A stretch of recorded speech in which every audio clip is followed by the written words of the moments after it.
Il est devenu le symbole des meurtres rituels. Bouba, 4 ans, a été égorgé puis vidé de son sang pour les besoins d'un sacrifice en Côte d'Ivoire.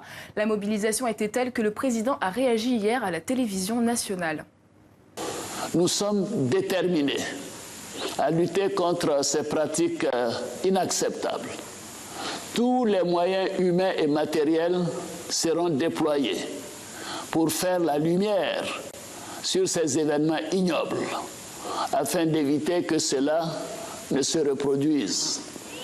Il ne doit plus jamais y avoir de cas de Bouba en Côte d'Ivoire. Cette pratique dépasse la Côte d'Ivoire, on la retrouve dans beaucoup de pays. Pourquoi autant de crimes rituels en Afrique? Beaucoup de réactions d'internautes, de la colère et de l'indignation. Pour répondre à vos questions, Jean-Pierre Dozon, bonsoir. Bonsoir. Vous êtes anthropologue, vous avez beaucoup travaillé sur cette question.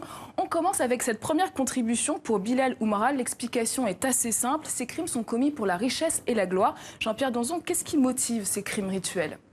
Oui, il a raison. Bien souvent, alors ces crimes d'abord, jusqu'à présent, si vous voulez, en Côte d'Ivoire en particulier, mais dans d'autres pays, les crimes en particulier d'enfants, c'était des rumeurs davantage. C'est-à-dire que dans ce pays, il y a maintenant plus d'un an, il y avait, pendant plus d'un mois, on n'a parlé que de cela, de disparition d'enfants, de disparition. Mais il n'y avait pas de cas. Au sens, il n'y avait pas un Bouba, si vous voulez. Bon. Donc ça fait un petit moment que le problème se pose, mais avec une espèce d'incrédulité. C'est-à-dire, est-ce que c'est des gens, est-ce que c'est des bruits, est-ce que c'est des rumeurs, ou est-ce que ce sont des faits? Bon. Dans d'autres pays, au Gabon, au Congo, vous savez, il y avait des choses depuis longtemps de cet ordre. Et c'est quoi les motivations alors bien sûr, les motivations sont d'ordre bien évidemment économique, c'est-à-dire que, alors dans un contexte, parce que ce genre de phénomène, moi j'ai vécu en Côte d'Ivoire pendant les années 70, 80, j'y allais, on ne parlait pas de ces choses-là. Donc on a affaire là à un phénomène nouveau. On n'est pas dans la tradition, si vous voulez, parce qu'autrement, qu'est-ce qu'on va dire? Ici, en particulier en Europe, on va dire, ben voilà, c'est l'Afrique, ils ont des trucs bizarres, etc. Je veux dire, moi, en Côte d'Ivoire et dans d'autres pays, on ne parlait pas de ces choses-là. Donc, c'est nouveau. Alors, pourquoi? Il me semble que la Côte d'Ivoire en particulier, mais d'autres pays, sont dans des situations aujourd'hui où, alors, pour dire le contexte, la Côte d'Ivoire est un pays qui aujourd'hui est sorti d'une crise énorme et connaît une croissance économique très forte. Je veux dire 10%. Donc la richesse, ça croît pour beaucoup de gens. Il y a des gens de plus en plus riches en Côte d'Ivoire, mais il y a beaucoup de pauvres. Il y a aussi beaucoup de pauvres. Donc sans faire... comment dire, une explication basique. Les inégalités, si vous voulez, en Côte d'Ivoire, comme dans beaucoup de pays africains, se creusent. Et si vous voulez, et de plus en plus, on consomme. Si vous voulez, en Côte d'Ivoire, aujourd'hui, Carrefour, les grandes comment dirais-je, enseignes sont présentes, on consomme, les caddies, on est à Paris, si vous voulez, à Abidjan. Or, si vous voulez, des tas de gens n'y ont pas droit. Donc, comment accéder à ces biens? Comment accéder à ces richesses? Les crimes rituels sont une solution. Ben voilà, pour certains. Oui. Alors on s'adresse à des gens qui font le travail. On va passer à une autre question. Soumaïla Baby de Goundam au Mali précise il y a les enfants, mais il y a aussi les albinos qui sont toujours traqués pour leurs organes. Quelles sont les catégories de personnes qui sont ciblées par ces crimes rituels? Alors en effet, sur les albinos, c'est une affaire peut-être ancienne pour le coup. Mais c'est pas partout, c'est que dans certains types de sociétés où on a affaire à ça. Tous les albinos ne sont pas sacrifiés, etc. Autrefois, il y avait des crimes, non pas des crimes rituels, il y avait des sacrifices rituels dans certaines sociétés, et c'était les esclaves souvent qui étaient. Donc là, on a toute une histoire, c'est documenté. Et aujourd'hui, quelles sont les personnes visées? Alors, les personnes visées aujourd'hui, souvent, en effet, ce sont des enfants. Alors, dans un contexte où il y a en même temps du travail forcé, donc les enfants sont utilisés à d'autres fins. En même temps, il y a les évangéliques, comme vous le savez, les pasteurs qui disent que tel ou tel enfant est sorcier. Dans les villes, il y a des enfants des rues. Pourquoi les enfants? Eh bien parce que les enfants n'ont pas forcément droit à l'innocence que nous leur prêtons, si vous voulez. On peut être un enfant sorcier, voilà, sans qu'on dise, mais comment peut-on être un sorcier alors qu'on est un enfant? Parce que tout simplement, on a hérité d'une puissance maléfique d'un grand-père, par exemple. Donc tout cela est possible. Et donc tout ce contexte où les enfants ne sont pas ce qu'on croit, c'est-à-dire des êtres innocents. Il y a des enfants des rues. C'est quoi les croyances derrière? Eh bien, ça veut dire qu'un enfant sorcier, il a le diable avec lui. Donc, on peut le tuer, si vous voulez. On a tué des enfants à Kinshasa alors qu'ils étaient enfants sorciers, enfin, en tout cas, ciblés comme tels par des pasteurs, et donc ils étaient tuables. Donc, on a tout un contexte où les enfants peuvent être des cibles. Et des cibles à la fois pour le travail forcé, pour des rituels, et puis aussi, c'est du sang frais, c'est de l'organe frais. Parce que c'est ça que les demandeurs de sacrifices, les marabouts ou autres. Alors Kofi Denis Adekpo trouve aussi une autre explication. Selon lui, les crimes rituels s'expliquent aussi par la prolifération des sectes. Est-ce qu'il y a un lien entre religion et crimes rituels? Je crois. Peut-être pas direct. Parce qu'en effet, il y a des sectes, en particulier, je les ai évoqués, les évangéliques. Mais les évangéliques, si vous voulez, c'est ce que je disais à l'instant, peuvent condamner un enfant à être un enfant sorcier.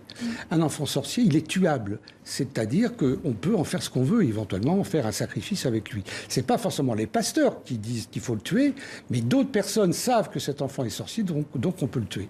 Donc il y a là un contexte, si vous voulez, qui, entre les inégalités, la prolifération des sectes, une jeunesse et des enfants en grand nombre, la croissance démographique en Afrique est énorme. Des enfants qui sont déscolarisés, qui sont abandonnés, je veux dire, à eux-mêmes, en quelque sorte, sont prenables.